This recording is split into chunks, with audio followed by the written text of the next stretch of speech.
ITN 라디오 이동현 뉴스 정면승부 4부 시작합니다. 여론조사를 통해 민심을 읽어보는 시간, 민심은 숫자다 코너입니다. 오늘도 배철호 리얼미터 수석 전문위원 헬마우스 임경빈 작가와 함께합니다. 어서 오십시오. 안녕하세요. 네, 안녕하세요.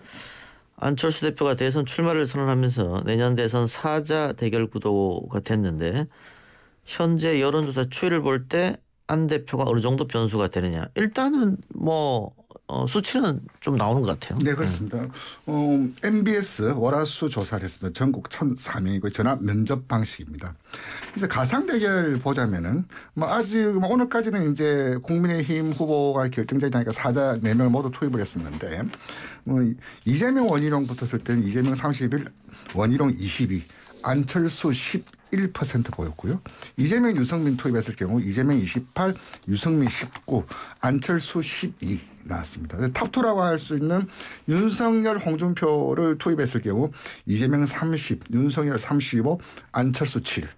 홍준표 투입했을 경우 이재명 27, 홍준표 35, 안철수 8. 이제 7, 8%에서 두 자릿수를 보이고 있기 때문에 이건 충분히 승패를 가늠하고도 남을 수준이다. 예. 그렇게 말씀드릴 수 있겠죠. 물론 여론조사 결과 그대로 선거에서 득표율이 나온다고 보기엔 좀 어렵겠습니다만은 이 정도 지금 여론조사가 나온다 그러면 국민의힘에서 글쎄요 단일화 안 한다 이렇게 쉽게 말 못할 것 같은데. 그냥 밀고 가기가 좀 힘든 퍼센테이지인 것 같습니다. 아마도 이제 앞으로 싸움은 안철수 후보의 이제 원심력. 그리고 국민의힘의 구심력 이 양쪽의 싸움이 될 것 같은데 결국에는 안철수 대표가 본인의 어떤 지지율을 어느 정도 수준까지 끌어올릴 수 있을 것이냐 그거에 따라서 이제 향후의 협상력이라든지 혹은 이제 실제로 완주를 할 수 있을지 없을지까지가 결정이 될 텐데 유의미한 변수로 부각이 되게 되면은 단일화를 통해서 이제 한판 승부를 걸어볼 수 있는 여지가 생기지만 만약에 양강 대결 구도에 이제 빨려 들어가가지고 지지율이 계속 빠지는 양상이 되게 되면 오히려 이제 여론의 압박, 그러니까 보수 유권자층의 여론의 압박은 자진해서 내려가라 이제 이런 쪽에 이 무게가 작용할 가능성이 크기 때문에 앞으로 좀 한 2, 3주 정도 이 안철수 대표가 어떤 카드를 던지고 지지율을 어떻게 움직여 갈지 이게 굉장히 중요할 것 같습니다. 그러면 임경빈 작가 이야기는 자진해서 내려가든가 단일화를 하든가. 네. 본인이 완주하기 어렵다 이렇게 보는 거네요. 그러니까 이제 왜 그러냐면 이게 워낙에 이번 대선 자체가 보수 진보 양쪽 진영의 엄청난 이제 세대결 양상으로 이제 흘러갈 거기 때문에 막판 가면 그야말로 이제 1, 2% 싸움일 거라는 건 이제 거의 모든 전문가들이 이제 전망을 하고 있는 거고 만약에 안철수 대표가 완주를 해가지고 보수 진영의 후보가 최종적으로 패배하게 된다면. 그야말로 이제 정치 생명이 흔들릴 정도의 이제 타격을 피하기가 어렵기 때문에 어느 순간에는 그 결단을 본인 스스로 해야 되지 않을까, 이제 그 압력을 받을 수밖에 없지 않을까 그런 생각이 듭니다. 이런 측면에서는 사실 정의당 심상정 후보하고도 약간 좀 서 있는 위치가 좀 다르지 않나 싶습니다. 저도 이제 방금 그 말씀 드렸는데 이제 양 진영 모두 이렇게 한쪽에서는 안철수 또 다른 쪽에서는 심상정. 이제 국민의 입장에서는 그런 말이 있더라고요. 민심보다도 좀 안심을 먼저 쪽으로 굳어져야지 이렇게 조기의 대세를 결정한다. 그만큼 이제 안철수 전 대표가 가지고 있는 현재 여론조사죠. 여론조사의 수치. 심상정 후보가 보인 수치는 충분히 승패를 변하고도 남을 수준이기에 양 진영 모두 이제 단일화 작업을 들어갈 수밖에 없는 그 필연적인 경로라 보여지고요. 그만큼 지지층 내에서의 압박도 거세질 거다. 그렇게 보여집니다. 알겠습니다. 방금 소개한 여론조사가 MBS 오늘 나온 여론조사잖아요. 네. 이게 전화면접 조사인데 대표적으로 이재명 후보가 잘 나오는 조사입니다. 그런데 지난주하고 비교했을 때 이재명 후보 지지율은 상당히 하락했고 국민의힘 정당 지지율 올라갔고 국민의힘 후보들 지지율도 올라갔습니다. 이게 지금 국민의힘 경선 기간 막바지니까 보수 여론이 과대 표집돼서 일시적으로 나오는 현상인지 아니면은 이재명 후보가 뭔가 여러 가지 문제가 있어서 지금 빠지는 추세인지 어떻게 보세요? 저는 두 가지 다라고 보거든요. 일단은 이제 이번 주 이제 여론조사 MBS를 저도 기다리면서 봤었는데 이제 그 국민의힘 지지층들 보수층들 봤을 때 이제 선택의 시간이 왔거든요. 그렇다면 지금까지 관망했던 것에서 이제 본격적 선택 구간으로 이제 누구로 갈 것이냐. 그래도 관심이 이제 고조된 측면 이제 그런 뭐 결집 효과도 있었지만 또 그 정당 지지도를 보면은 전주 이제 민주당이 35에서 이번 주 27 나왔거든요. 8%포인트 빠졌어. 이 정도면은 뭐 주식에서 이야기하는 뭐 폭락장 수준으로 거의 뭐 폭락 프리폴이라고 보는데 결국 이제 악재라고 할 수 있는 뭐 도계공 그 영상 이제 임대아파트 발언 그리고 이제 뭐 김만배 남욱 이제 그 구속영장 발부됐던 여전히 이제 그 대장동 늪에서 빠져나오고 있지 못하다. 이제 그 두 가지 요인에서 그 당청 지지율, 후보 지지율 세 지표 모두 좀 급락 수준의 좀 하락을 보였다. 그렇게 좀 정리할 수 있겠습니다. 지금 이제 말씀하신 것처럼 저도 비슷하게 생각을 하는데 저는 이제 다른 측면에서 보자면 이게 사실은 갤럽 여론조사도 이제 전화 면접으로 이제 시행이 되는데요.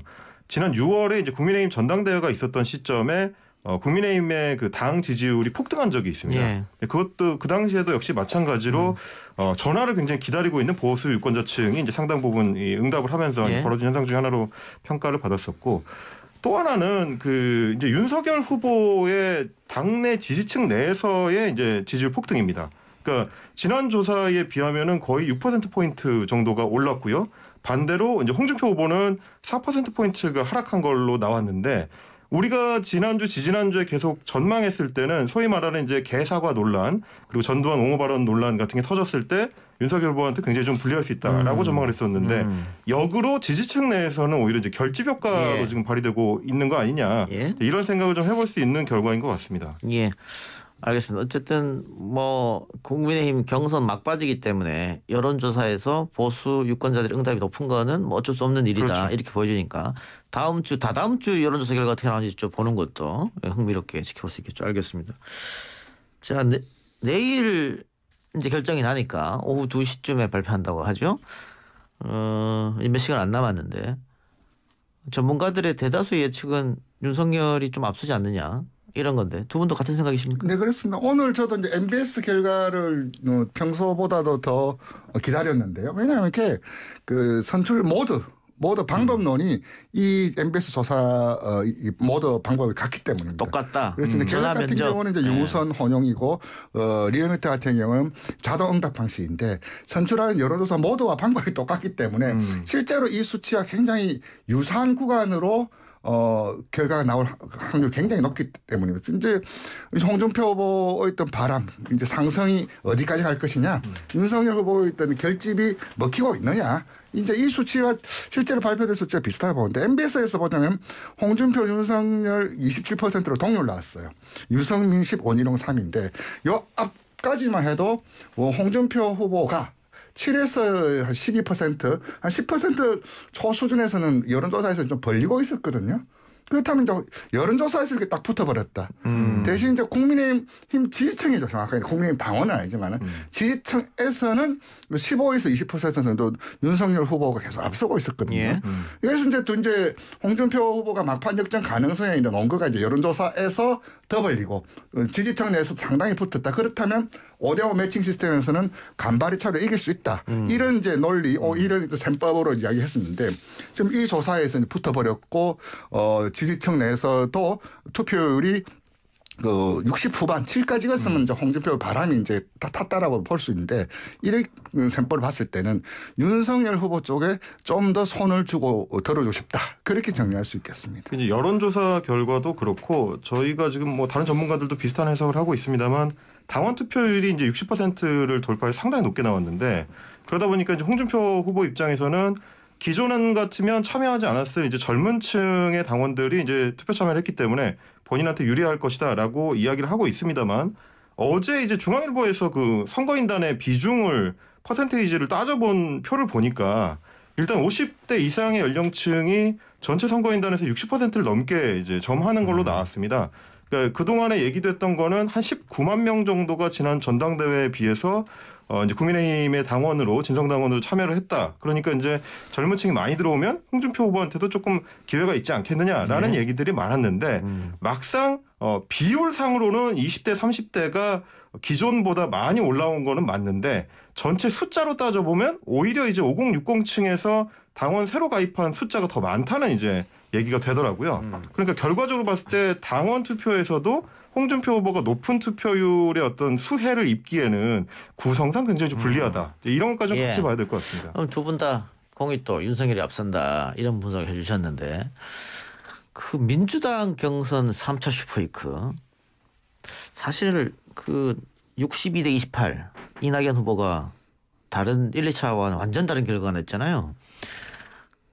그 어떤 사람들도 정확한 분석을 못한다 이거에 대해서 불가사의로 지금 결론이 났는데 국민의힘 경선에서도 그런 일이 벌어질 가능성이 없지 않아 있는 거 아니냐. 왜냐하면 아까 얘기했던 그 수많은 경선인단들이 한꺼번에 들어왔거든요. 그렇죠. 그것도 이런 가능성이 남아 있는 거 아니냐 이런 얘기도 있어요. 저는 이제 조금 거기 이의를 달고 싶은 게 뭐냐면은 국민의 민주당 경선 같은 경우 이를테면 순차적으로 모집을 했어요. 그러니까 앞 결과에 대한 반영을 이제 받았기 때문에 일종의 오더 이펙트라고 그러는데요.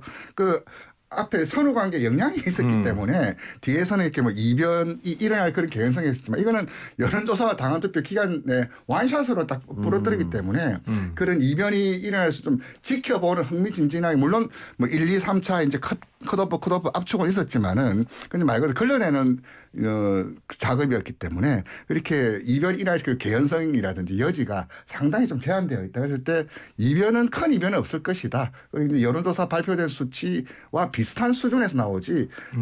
만약 이변을 기대했더라면 당원 투표율 70%라면 과연 이 이변 그 투표율 그 자체 이변에 잉태할 수 있는 여지들이 있는데 투표율도 이제 예상했던 구간에 물론 뭐 많이는 나왔었지만 예상했던 그 구간 내에서 클로징이 되어버렸거든요. 그랬을 때 좀 큰 이변은 없을 거다. 전 그렇게 봅니다. 말씀하신 대로 사실 이제 저도 들어오기 전에 좀 찾아보니까 민주당 경선에 이제 최종 투표율이 67% 정도가 나왔더라고요. 그러니까 이제 퍼센테이지만 보면 오히려 민주당 경선의 투표 열기 자체가 더 높았습니다. 이제 그런 부분을 하나를 감안을 해야 될 것 같고 배철호 의원님 말씀해 주신 것처럼 그 정도로 끌어올라야 조금 더 이제 후발주자 입장에서 한번 해볼 만한 그 구간에 진입을 하는 거고 또 하나는 지금 말씀해 주신 것처럼 이게 이제 순차적으로 선거인단을 모집을 했다 보니까 충청권에서 이재명 후보가 압승하는 걸 보고 나서 들어온 선거인단이 3차 슈퍼위크에 이제 투표 참여를 하게 된 거거든요.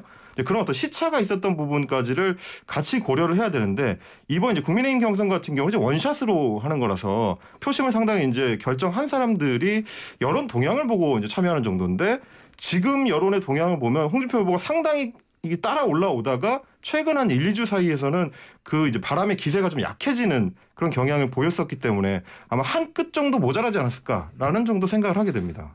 예. 자, 민주당 얘기를 했으니까 민주당 이재명 후보는 경선에서 승리하고 나서 컨벤션 효과를 누리지 못했다. 국민의힘 후보는 컨벤션 효과를 누릴까요? 글쎄 이게 보통 컨벤션 효과라 그러면은 그 뭐 집중적으로 이제 조명이 되고 후보 이제 스토리가 스포라이트를 받는데 실제로 케미를 만드는 과정은 단이라도 마찬가지로 당내 경선도 마찬가지로 패한 쪽이 어떻게 나오느냐가 내상 후유증을 조기 종결하는 건데 이를테면 민주당 그러니까 진행자께서 이제 왜 민주당은 컨벤션 효과를 누리지 못했을까? 바로 이제 뭐 이낙연 후보 측이 선뜻 수용을 못하고 계속 뒷맛을 고약하게 남겨둔 것이 이제 불씨를 남겨뒀거든요.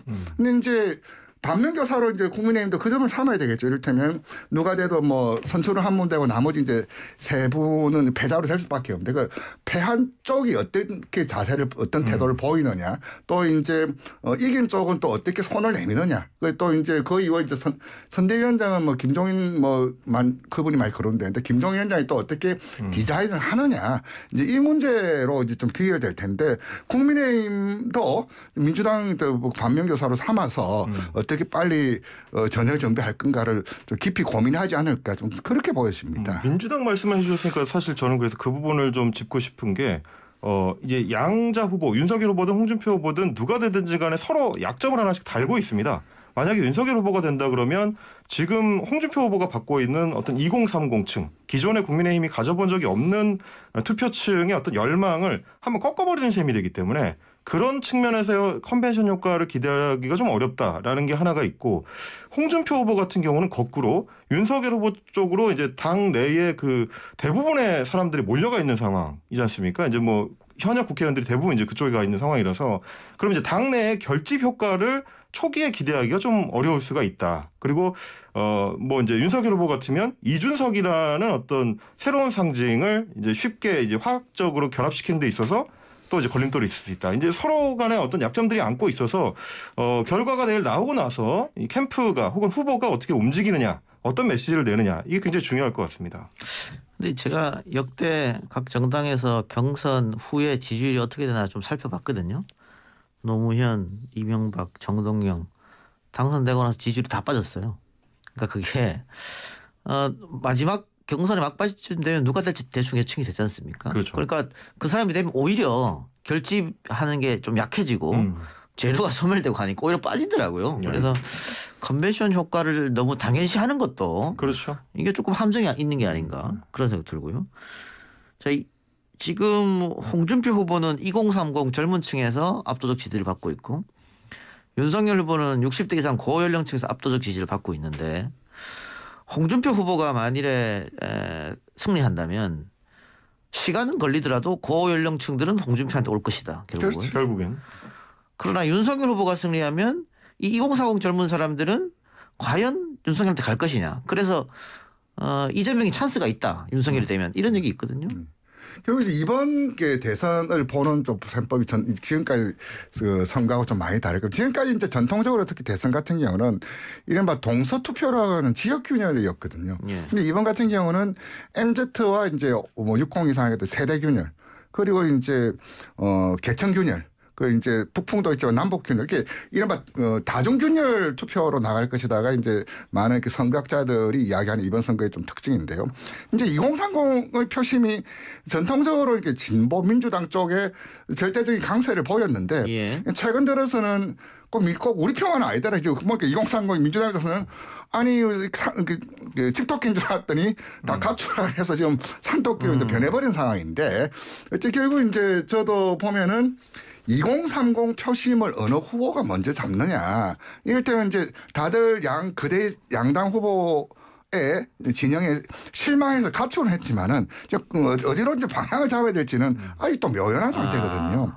그래서 때 2030 표심 쟁탈을 둘러싼 그 양 후보 간의 어떤 정책이라든지 뭐 이벤트 인사 여러 가지가 쏟아질 텐데, 2030 표심은 어느 걸로 움직일지 이번 선거 때 결정 추다 해도 과언이 아니다. 저는 그렇게 좀 봅니다. 지금 2030을 얘기할 때도 좀 갈라서 봐야 되는 것이 2030 남성층의 표심하고 2030 여성층의 표심이 굉장히 극명하게 갈려 있는 좀 독특한 그 대선이 됐습니다. 그러다 보니까 한쪽에 기울이는 그 메시지를 내면 반대쪽에서 강력하게 반발을 하거든요. 그러니까 후보들이 어느 쪽으로 메시지 방향을 잡아야 될지 굉장히 좀 갈피를 잡기 어려운 어떤 형국이고, 홍준표 후보 같은 경우는 지금 이제 2030층에서 상대적으로 지지율이 높게 나오는 요소가 사실 2030 남성층의 지지인데 2030 남성층은 굉장히 커뮤니티 친화적이고 인터넷 커뮤니티 친화적이고 인터넷 커뮤니티 친화적인 유권자층의 특성 중에 하나가 뭐냐면 꼰대스럽지 않은 사람을 상대적으로 좀 좋아합니다. 그러니까 이제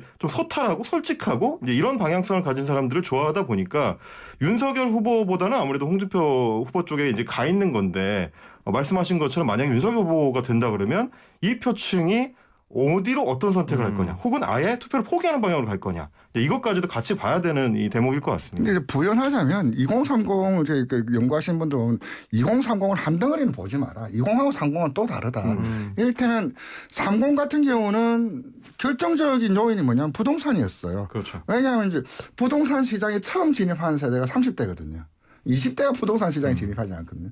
이제 그럴 때 작년 이제 88 이제 그때 뭐 그 전세에서 월세를 갔을 때 월세 포비아. 과연 이렇게 뭐 부동산 문제에 대해서 이렇게 왜 속 시원하게 풀지 못하냐. 그게 이제 LH로 47로 대장도 오면서 부동산 이슈에 분리 잡지 않으면 30 표심은 그 돌리기가 굉장히 좀 어렵다.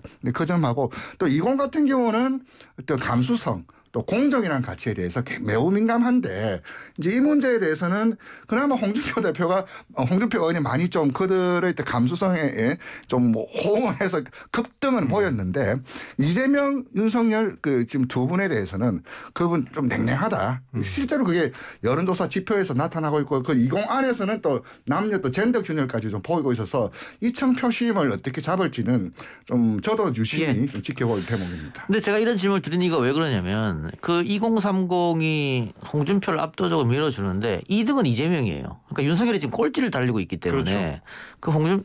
윤석열이 후보가 된다고 했을 때 홍준표를 지지했던 젊은 층이 그대로 이동하겠느냐. 그거는 좀 의문이 있다. 이런 그렇죠. 좀 지켜볼 대목이에요. 그러니까 이게 굉장히 2030 표심을 보면 디테일한 걸 굉장히 중요하게 생각하거든요. 그래서 지금 배 의원님께서 말씀해 주신 것처럼 30층이 투자 관점에서는 부동산에 주목을 한다면 20대층은 대체로 이제 코인 같은 가상화폐 쪽에 좀 집중을 하는. 그래서 그 자기들이 중요하게 생각하는 가치를 얼마나 잘 알고 있느냐, 디테일하게 꿰고 있느냐를 굉장히 중요하게 생각하고요.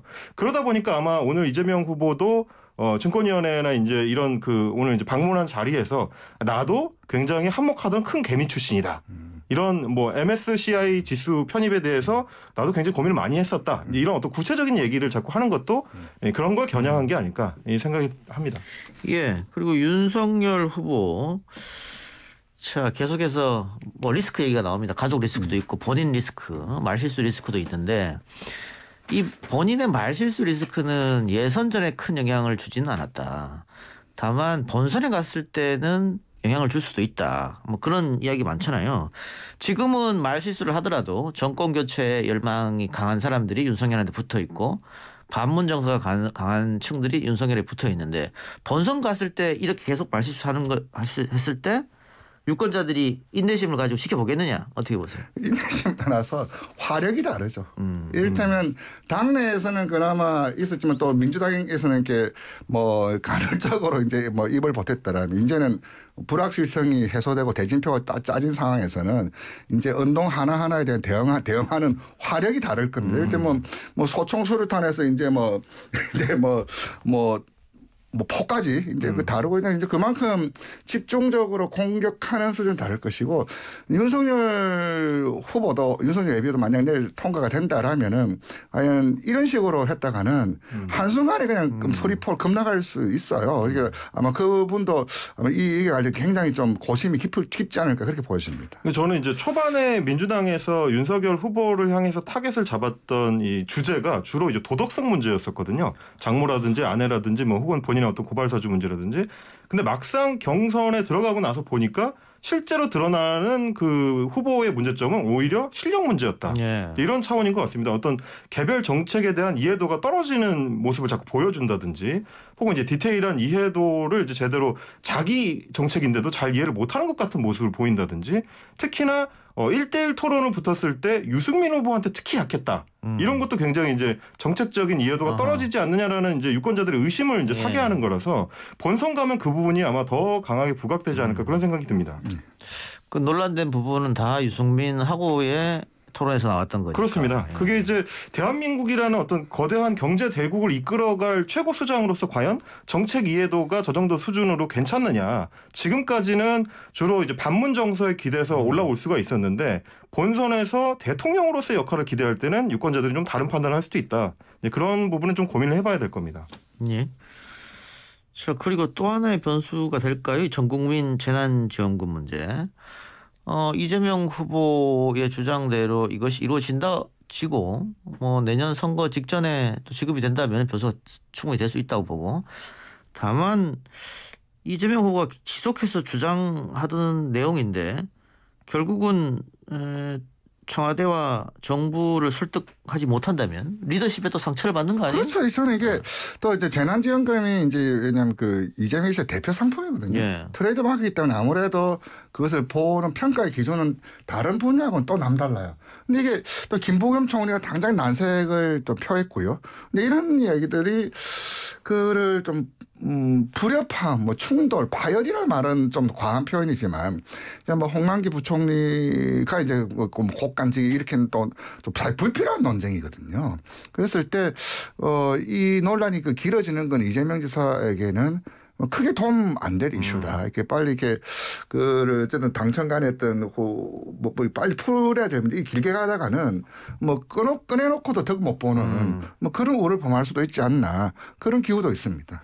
근데 이제 결국에는 이미 대선 후보가 결정이 됐고 당의 무게중심 추가 이제 이동을 한 상태이기 때문에 최종적으로는 아마 후보의 의지대로 움직이지 않을까 싶긴 합니다. 예, 그거는 이제 워낙에 또 여당이 이제 의석수가 많기 때문에 예산안을 편성하고 집행하는 데 있어서도 이제 중심추를 가져갈 수 있는 시점이기도 하고 만약에 이 사안이 이번 예산안에 반영이 안 된다면 아마도 이제 이재명 후보는 내년으로 넘겨서 내가 집권을 하면 이렇게 해가지고 이제 일종의 그 정책 공약화하려는 움직임을 보일 수는 있는데 지금 생각에는 뭐 예산안 그 협의 과정에서 여당의 의지대로 관철이 되지 않을까 뭐 그렇게 생각은 됩니다. 예. 근데 어쨌든 이재명 후보가 의제를 던졌는데 국무총리가 난색을 표현했고 게다가 아까 뭐 가상화폐 얘기해 주셨는데 네. 역시 젊은 층을 겨냥해서 민주당에서 가상화폐에 부과하는 세금을 1년 유예하자. 이런 얘기를 했는데 기재부에서 또 반대하고 나섰거든요. 그렇습니다. 이거를 과연 이재명 후보가 뚫을 수 있을지. 근데 이 부분이 좀 잘 보시면 좋겠다 생각하는 게 이재명 후보의 초반 그 공약 중에 하나가 기재부를 사실상 해체해가지고 이제 형해화시키는 공약이거든요. 이제 기재부하고 각을 세우는 거는 앞으로도 계속 이어질 것 같습니다. 그거를 설득시키고 통과시킨다면 리더십에 또 사실 이재명 지사의 그 이런 높은 평을 만드는 그 요인 중에 하나가 추진력 돌파력이었거든요. 근데 이제 또 한편 이제 그건 도지사 시절에 5년이 자기가 A부터 Z까지 다 할 수 있을 때는 그 굉장히 빛을 발했었는데 이 점은 또 다르지 않나. 그걸 좀 지적하고 싶습니다. 알겠습니다. 두 말씀 고맙습니다. 네, 감사합니다.